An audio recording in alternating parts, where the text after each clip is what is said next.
প্রিয় দর্শক, আবারও স্বাগতম জানাচ্ছি নেশন বিউটি চ্যানেলের পক্ষ থেকে। আজকে খুব জরুরি একটি বিষয় নিয়ে আপনাদের সাথে আলোকপাত করব। বিশেষত সরকারি চাকরিজীবী যারা রয়েছেন তাদের বার্ষিক গোপনীয় অনুবেদন বা প্রতিবেদন দাখিল করতে হয়। সেটি আমরা গুগল ক্রোমে গিয়ে জনপ্রশাসন মন্ত্রণালয়ের ওয়েবসাইট থেকে আমরা এই ফর্মটি ডাউনলোড করে নেব। আগে এখানে ডাউনলোড করলে এখানে যে ধারাবাহিক সিরিয়াল নাম্বার, ক্রমিক নাম্বার দেওয়া আছে, সেখানে 10 নম্বর ক্রমিক নাম্বারে এসে আমরা যে ফর্মটি ডাউনলোড করব সেটি দেখুন। আজকে আমি দেখাবো 13 থেকে 16তম গ্রেড।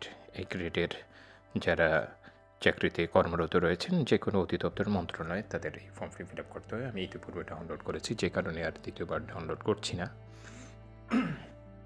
আমরা প্রথম ফর্মের নমুনাটি দেখে নিই আসলে ফর্মটি কীরকম, কারণ পূর্বের এসিআরের যে ফর্মটি ছিল সেটি থেকে এটি সম্পূর্ণ আলাদা এবং একটি 5 পেজের।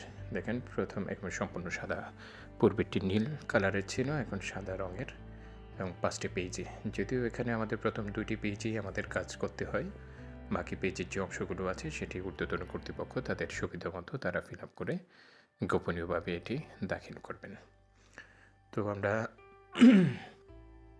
ধারাবাহিকভাবে এবার দেখব কীভাবে ফিল আপ করতে হয়। দেখুন, প্রথমেই যে পেজটি চলে আসবে একবার ফ্রন্ট পেজ, যেখানে ফ্রন্ট পেজটি আমরা প্রথম হাতে নিয়ে ওখানে যে অপশানগুলো ফিল আপ করতে হবে। দেখুন, এখানে বার্ষিক এবং আংশিক গোপনীয় অনুবেদন। এখানে আংশিক অংশ হলো অনেকের 3 মাসের 4 মাসের হয়, আর বার্ষিক যাদের পুরো বছর ব্যাপী হয় সেটি দিতে হয়।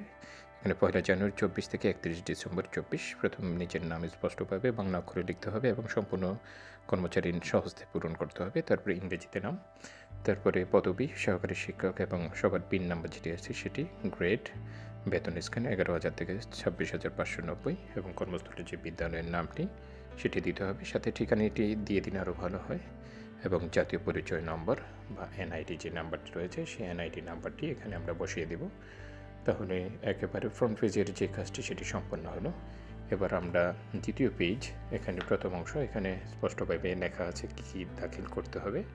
এখানে দেখুন দপ্তর অধিদপ্তর দেওয়া আছে, সেখানে প্রথমে গণশিক্ষা অধিদপ্তরের নাম লিখব এবং এটি কোন মন্ত্রণালয় সেটি ঠিকানা লিখে দিলাম, এবং কখন থেকে কখন সে বিষয়টি 1 জানুয়ারি 24 থেকে 31 ডিসেম্বর 24 সাল এখানে দিতে হয়। এরপর হলো নাম, যিনি কর্মরত রয়েছেন এবং তার পদবি, মাতার নাম, পিতার নাম, এবং তার হলো এখানে যে বিষয়টি দেওয়া আছে জন্ম তারিখ, এবং পিএনআর। এখানে একটা বিষয় আছে, পিএনআরে যাওয়ার জন্য এখানে আপনার জন্ম তারিখের সাথে 59 বছর যোগ করলে হবে, বিবাহিত এবং তার ছেলে সন্তান, Gmail ID, email ID, mobile number যেটি আমরা ব্যবহার করি আমাদের চাকরির ক্ষেত্রে সেটি, এবং এখানে প্রথমে চাকরিতে যোগদানের ডেট এবং শিক্ষাগত যোগ্যতা।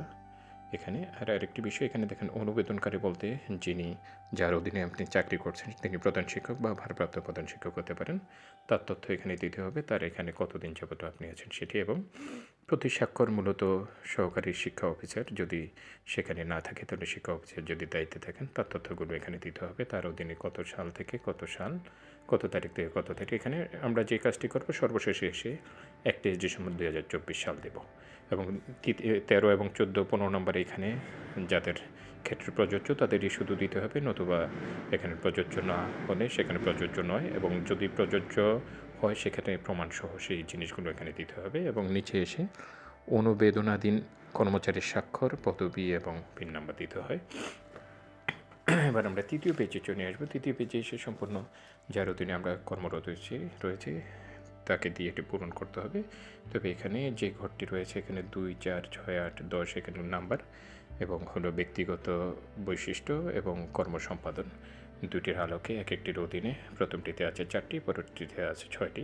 এগুলো কে কোন নাম্বার পাবে সেখানে হলো আমরা এখানে নামগুলো বসিয়ে দেব। নাম বসানো বলতে হলো যিনি দায়িত্বে রয়েছে তিনি ওখানে ওই করে সিগনেচার করবেন। তবে এখানে একটি বিষয় হলো 69 নাম্বারের নিচে যদি আসে তাহলে সেখানে যথাযথ কারণ ব্যাখ্যা করতে হবে। সে কারণে আমাদের হিসেব করে হলো যিনি দায়িত্বে আছেন প্রধান শিক্ষক তিনি এই কাজগুলো করে নেবেন, এবং এখানে এসে টোটাল কত নাম্বার পেলেন সে নাম্বার হিসাবে আমার এখানে নাম্বার হলো 94। এখানে 10-এর ঘরে রয়েছে হলো 60টি, আর 8-এর ঘরে রয়েছে 3টি, 24, এবং এখানে হলো 70, টোটাল 94। সংখ্যাও লিখতে হবে এবং কথাও লিখতে হবে, সংখ্যা এবং কথায় দুটি ওই ঘরে লিখতে হবে, এখানে মার্ক দেওয়া আছে। এবং নিচে এসে এখানে হলো অনুস্বাক্ষর করতে হবে। সাধারণ মন্তব্য প্রশংসাসূচক বিরূপ, যেহেতু প্রশংসাসূচক সেই হিসেবে প্রশংসাসূচক এখানে সিগনেচারের নিচে অনুবেদনকারীর স্বাক্ষর দিতে হবে। এরপরে যে পার্টটি রয়েছে এখানে সম্পূর্ণ এই দায়িত্বটি হলো যিনি আমাদের এটি রয়েছেন তিনি করবেন, এবং পরবর্তী অংশটি হলো ঊর্ধ্বতন কর্তৃপক্ষ এবং সর্বশেষ নির্দেশনা দেওয়া আছে।